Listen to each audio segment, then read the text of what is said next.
So we set up a committee called the European Committee on Radiation Risk, and this is in line with my general strategy in the Green movement of not fighting with them, you know. There's no point in fighting with them. What we do is we set up our own alternative institutions. So rather than saying, hey, you're wrong, we just totally ignore them. And we say, no, this is the European Committee on Radiation Risk, and we have our own risk model, and we don't really care what you say, because you're a bunch of idiots, and we're not even going to talk to you.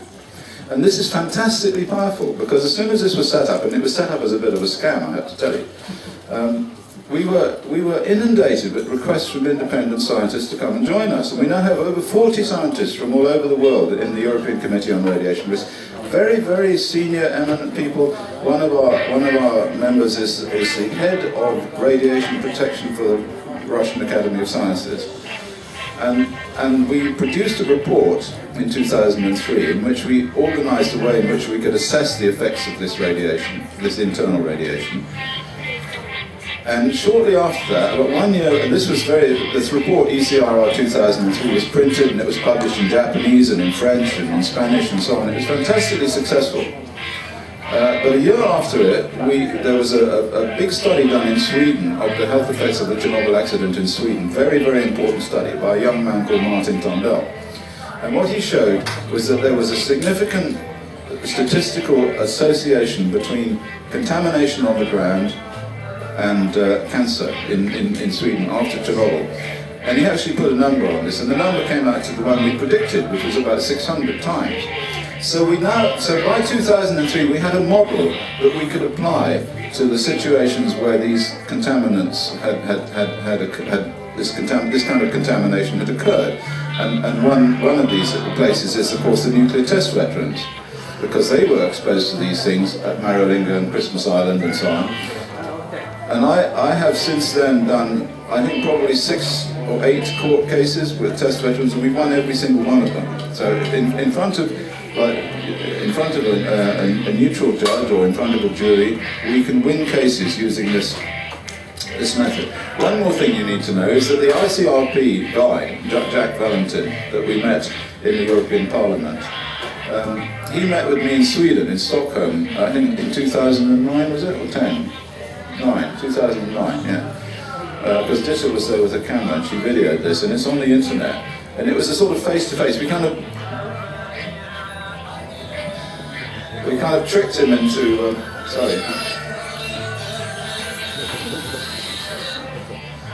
we tricked him into, yeah, I got it right. We tricked him into a confrontation situation.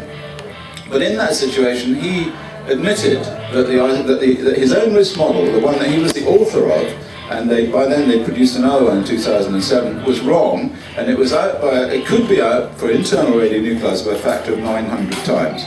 So we've kind of come full circle. We have actually destroyed the ICRP risk model. We have destroyed, through science and through reasoning and through epidemiology and other people's epidemiology, we have deconstructed, dismantled the current risk model which underpins the whole of nuclear.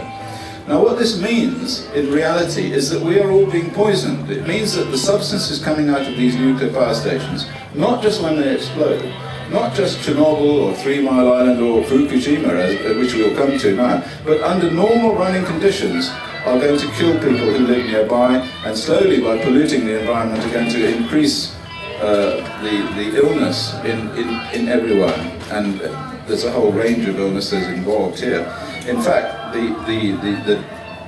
the atomic testing in the 60s, which was the largest injection of radioactivity into the environment that has ever occurred, and maybe up until Fukushima, actually, because we don't know yet.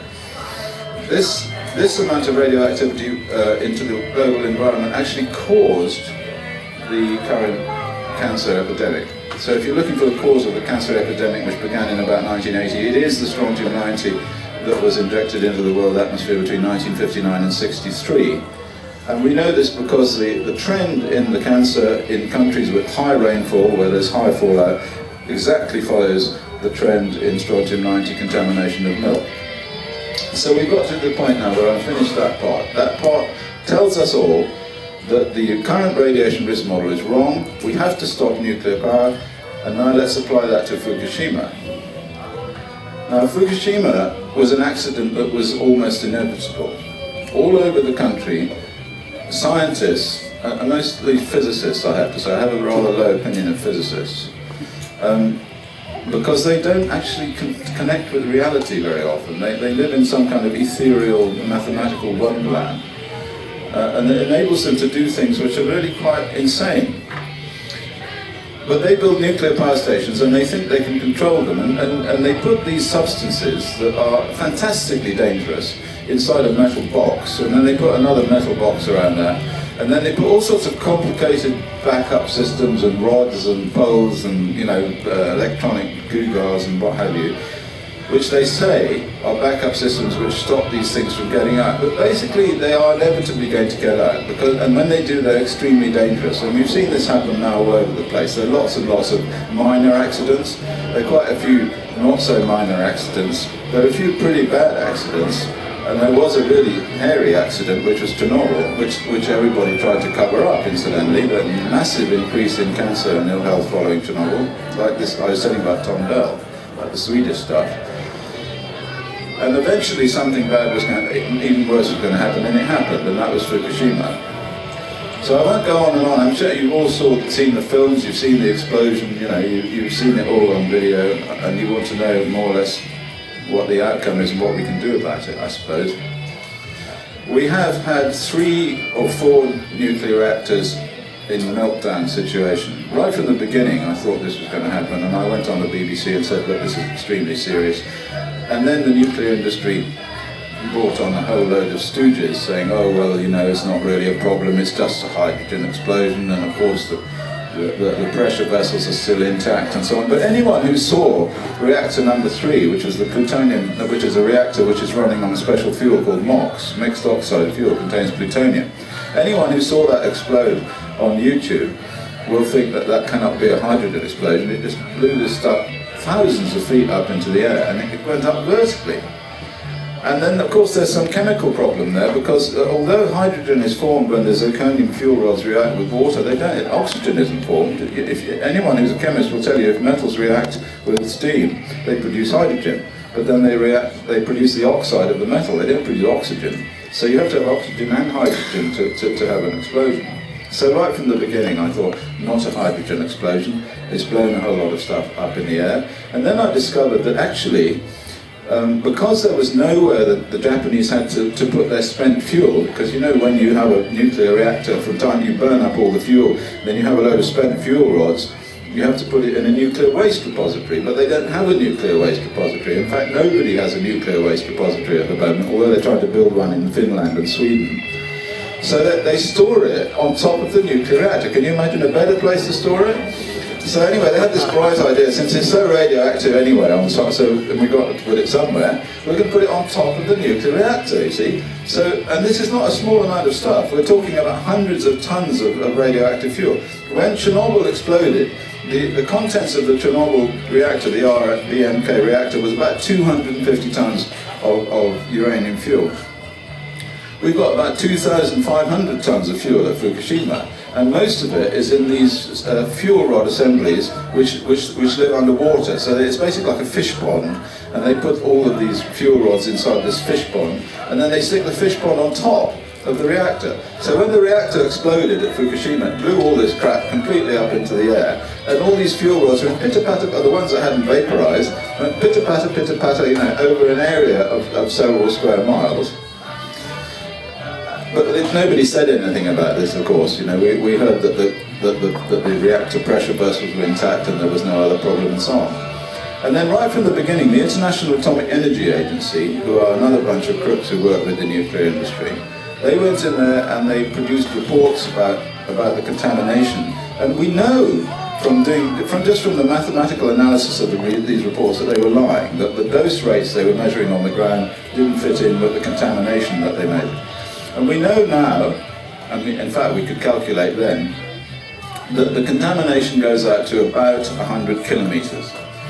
So they've taken people out of the 20 kilometer zone and then out of the 30 kilometer zone, but actually there are people living inside 100 kilometers in towns like Koriyama, which was the one that I went, that I'm supporting this court case in, and Fukushima City itself, which is about 100 kilometers. and a place called Eizu Wakazumi that I went to a couple of weeks ago with a gamma spectrometer, we know that that area is extremely contaminated.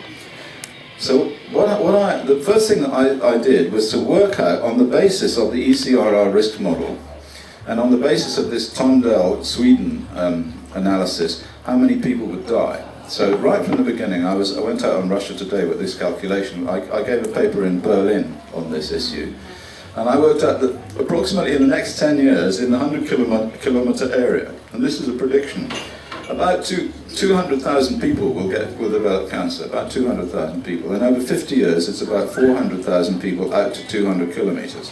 And out to 200 kilometers takes it pretty close to Ibaraki, which is like another, so we're talking about 10 million people here, and about 400,000 cancers. And I think that's quite conservative, frankly. Now, I asked, one of the ways of looking at all this is to look at car air filters. So this is just briefly tell you about this. I got 4 car air filters from Tokyo, from the Japanese newspapers who I'm working with, and we looked at the concentration of these radionuclides in these car air filters. One of these air filters was from Chiba, which is, Chiba city is actually to the east of Tokyo. So we're talking a long way away from Fukushima now. But remember, Tokyo's got a population of 36 million people. So the interesting thing is whether or not there's any contamination down as far as that, because what the IAEA is saying and what the Japanese government is saying is there isn't any. So inside this car air filter, we can put a gamma spectrometer detector on top of it, which I've got. And we immediately saw that there was enormous amount of cesium-137 and cesium-134 and various other nasty radionuclides. And because we know what the size of the engine of the car is, and we know how many what its cubic capacity is and what its revolutions is and how many miles it drove, because I asked them this, we can work out how much air it breathed. So we know how much of this stuff's in the filter, how much radiation's in the filter, and we know how much air it breathes, so we can work out the concentration of radionuclides per cubic meter of air.